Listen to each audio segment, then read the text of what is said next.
The next gentleman I'm going to bring up here is Mr. Brett Snodgrass. All right, guys, that was Brett Snodgrass here on the Bigger Pockets Podcast Show. Thank you for joining us for today's episode of Real Estate Disruptors. Today we've got Brett Snodgrass. Starting in left guard position, number 34, Brett Snodgrass. Kicks off Snodgrass for three. He nails it. Snodgrass has got experience out here at Nationals, and he's going to show that in this game as he hits a big three there.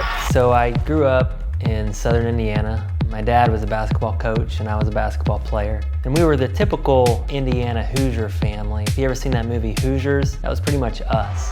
You reckon number 4 will put up their last shot, Dad? Yeah, probably. They've been picking low all night. Drive and basket number 10, Brett Snodgrass. I really developed a life that was all about performance. So I always had to keep trying, keep striving for that next year, to do better, to do something, to create value in my life. But when you don't do well, when you don't have a good game, then you're pretty much forgotten.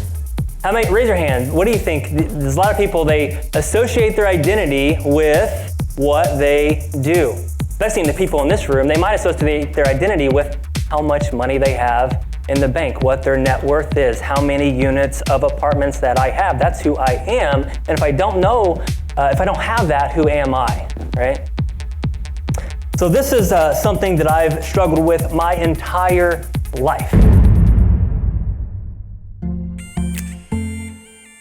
Brett's relatively young to CG, but has had exponential growth inside of his business. His business itself has actually, deal flow has nearly doubled.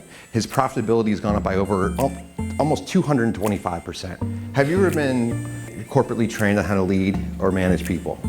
I'm an elementary school teacher by trade. Okay, so the answer is no to both of those. So you did your first deal in Ohio, not back home. Right, you bought it on eBay, right? Yeah, I bought it on eBay. That's when eBay was cool. So you bought a house on eBay as your first deal. Yeah. Interesting. So the journey was, I bought that first house in 2007.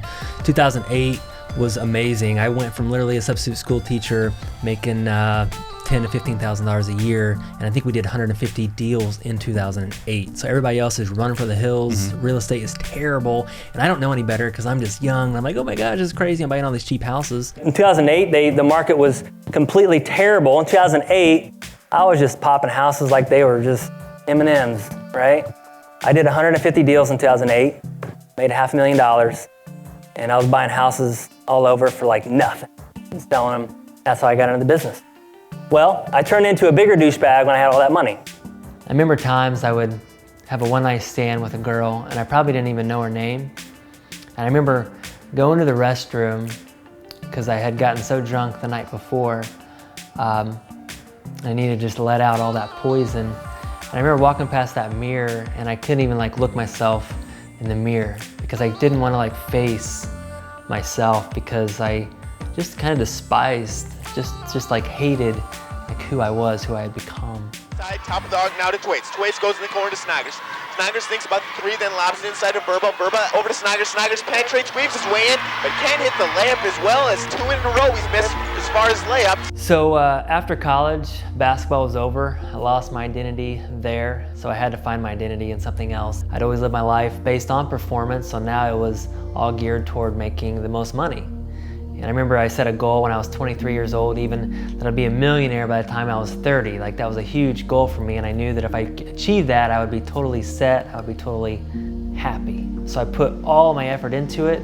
I was working 70, 80 hours a week. Money did start coming in. I owned my own real estate business. I bought a big house. I had a big boat in my driveway. I thought that I was really something, you know? And then I finally make it to the top and I think this is fulfillment, this is awesome, and I have everything that I've ever dreamed of, and it is kinda temporarily. And then after a little bit, after the high kinda wears off, the drug that's in my arm kinda wears off, I'm like, I don't know, this doesn't feel like I thought it would. So I start to go down the circle, and then I start to get a little bit angry about it, and then I start to get discouraged, and then I start to get melancholy and depressed, and I'm like, man, this isn't what it is at all. This is terrible, right? So I say, you know what I need? Here's what I need. I need to achieve more. So then I go back, and I achieve, and I get this stuff, and I go up the circle again, and I go back down. Are you dizzy? Whoa, are you dizzy yet?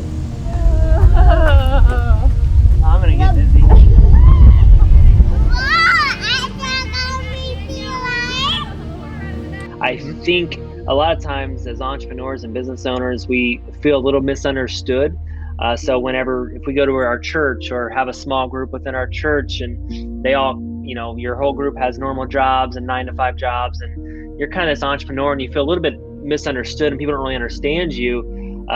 So I feel like if you can get into a room with other entrepreneurs, you can also do a lot personally too, because a lot of us struggle with personal things too, our marriages, our parenting, our health, right? I mean, I've seen a lot of entrepreneurs struggle with the stress and anxiety that running a business has on you. And on the outside, I guess everything looks really, really good, right? Here's some of the numbers that we put up. 2015, we did 78 deals, 16, 159 deals, 17, 354 deals, 18, 274 deals. Last year, we did 303 deals. Most of us wholesaling, we do 50% seller finance. So when I put those numbers on the board, everybody's like, oh my gosh, you're so great, I need to talk to you, whatever. Here's what they didn't know. And this is where I want to start with this freedom journey. They didn't know that in 2017, I had to check myself into the doctor's office, get EKGs, test because I'm having chest pains because this is just too much, right? They didn't know that I had to tell my wife all the time that man, I think something's going on with me. I don't know if I'm gonna live till I'm 50 years old because there's just so much weight and so much pressure trying to keep all this up that I was just burnt, right? Burnt out, stressed out, anxiety, waking up with knots in your stomach, all of it. And that's where it gets just really, really real. So these are the feelings that I was having. Does anybody relate to that? And one thing it's really helped me with is just helps me, as a father, as a relationship guy, I want to always be in the moment. And if you're totally sucked into whatever you're doing in the business, you can't ever be in the moment. And that's been a goal for me, is with my kids or whatever, is just to always be in the moment and not be thinking about some stupid thing. So great advice. So leave the cell phone on the counter and be there with your kids. Got made in the high school Hall of Fame, went to the college Hall of Fame. When I think back about that time, I was so wrapped up in the identity of it all. But now, it doesn't matter. I don't remember how many points I scored. Who cares? No one cares. I do care about the relationships that I made, and that was really, really special to me, and I got to see some of the old guys. But as far as why was I so concerned about all of these statistics, all these stats, when honestly, in the reality of life and my purpose, it didn't quite matter. And people think the visionary is the ultimate goal, right? The CEO position is the ultimate goal to get to. And I say it's really not. And if you treat the CEO position just like another position, it's just another position. It's like your acquisitions manager, it's like your dispo manager. It can really just be another position in your company, and you can replace that. What's next? Where are you going? You've now built this company, this transactional wholesale company, as you've dubbed it. What is the future for the company? What's your intention? I mean, it's deriving income for you. Are you, looking to get into some buy and hold? Are you going to continue just focusing on the transactional? What's the goal here? I love this business, simple wholesaling. I love wholesaling, but it's definitely not, it's just a means to an end for me. It's not like I'm super passionate on my grave. He was the CEO of a wholesaling business. That's definitely not it. Yeah. It's a fuel. I always talk to my team. I love my team. It's like a family here. We have visionary meetings every week, and I try to inspire them. And for me, this is the money that we make is fuel for the fire. And right now, I have a passion, a burning inside of me. If you listen to our podcast or you check out our website, I'm definitely a man of faith, a man of God. And that's kind of my passion. So right now I'm building this thing, scaling it to build fuel for the fire. That's my passion, to build, a ministry of some sort. So that's kind of what it is for me. He is definitely a good dad. He is very intentional with his kids. He makes time, and he loves them so much. And it shows every day. Every day he does. Yes, I love my family. I love just just not thinking about anything except for being together. So it's a good feeling, being in the moment.